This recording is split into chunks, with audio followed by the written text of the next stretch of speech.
ჩვენი თხოვნა არის ერთი, ჩვენ დაგვაკმაყოფილონ ფართით ამ ახალ მთავრობას ძალიან ვთხოვთ შეიმუშაოს ეს ჩვენი საქმეები, გადაიკითხონ, შეამოწმონ, რომ ეს ხალხი სულ ყველა არის გარეთ დარჩენილი, ვინ ქირით, ვინ გირით ძალიან ბევრს უჭირს. ფართით დაკმაყოფილებას ვითხოვთ. არის საუბარი, რომ შეიძლება დევნილები გადასახლდნენ რეგიონებში, მაგრამ იმ ადამიანმა, ერთ-ერთი პერი მე, რომელსაც ორი შვილი მყავს, ორივე სკოლაში აქ არის დაფუძნებული და აქ ვარ მეც, სად უნდა წავიდე მე სოხუმის მერე. წასასვლელი გზა არ აქვს. ადამიანი, რომელიც 15 წელი იცხოვრებს თბილისში და იმუშავებს, ვერ წავა რეგიონში. ეს მთავრობის პროგრამა, რომელიც ეკუთვნის დევნილების რეგიონებში გასახლებას, ჩვენთვის არ არის მოსაწონი. ჩვენ ვითხოვთ ამ საქმეში კარგად ჩახედული ქალბატონის ლელა გულედანის დამტკიცებას მინისტრის პირველ მოადგილედ.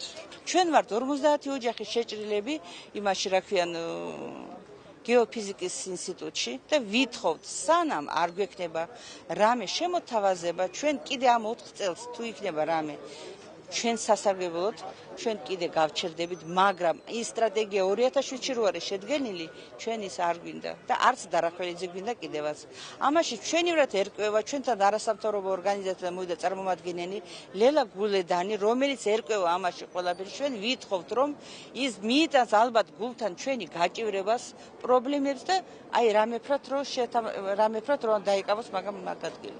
მე მინდა ზოგადად დევნილებს მივმართო და მოუწოდო, რომ ნებისმიერი პრობლემა, რომელიც მათ უდგათ, მხოლოდ იქნება იმის შემდეგ, რაც ახალი მინისტრთა კაბინეტი დამტკიცდება, ეს არის დაახლოებით მომავალი კვირიდან, ანუ ამ კვირის ხუთშაბათიდან დამტკიცდება მინისტრთა კაბინეტი და ყველა აი ამ საკითხის განხილვა ახალი ხელისუფლების პირობებში მოხდება მხოლოდ მომავალი კვირით. მანამდე ხუთშაბათის ჩათვლით ყველა ეს კომპეტენცია, რაც დღევანდელ ქვეყანაში ხდება, არის დალი ხომერიკის და დევნილთა მინისტრის კომპეტენციაში, ხოლო ის შეჭრები, ის უკანონო ქმედებები, რაც ხორციელდება ქვეყანაში, ძალიან სუდია, რომ ეს ყველაფერი აი ესე ფორმით ხორციელდება, ამიტომ ერთის მხრივ ამაზე პასუხისმგებელია ის ხელისუფლება, რომელიც დღეს არის, ხოლო სხვა დანარჩენ შემთხვევაში, როგორც კი აი ეს მინისტრთა კაბინეტი შერჩეული იქნება და დამტკიცდებიან მინისტრები, განხილული იქნება ყველა ის პრობლემატური საკითხი, რომელიც დევნილებს უდგას დღეს და მომავალში ეტაპობრივად გადაწყვეტილი იქნება ყველა პრობლემატური საკითხი.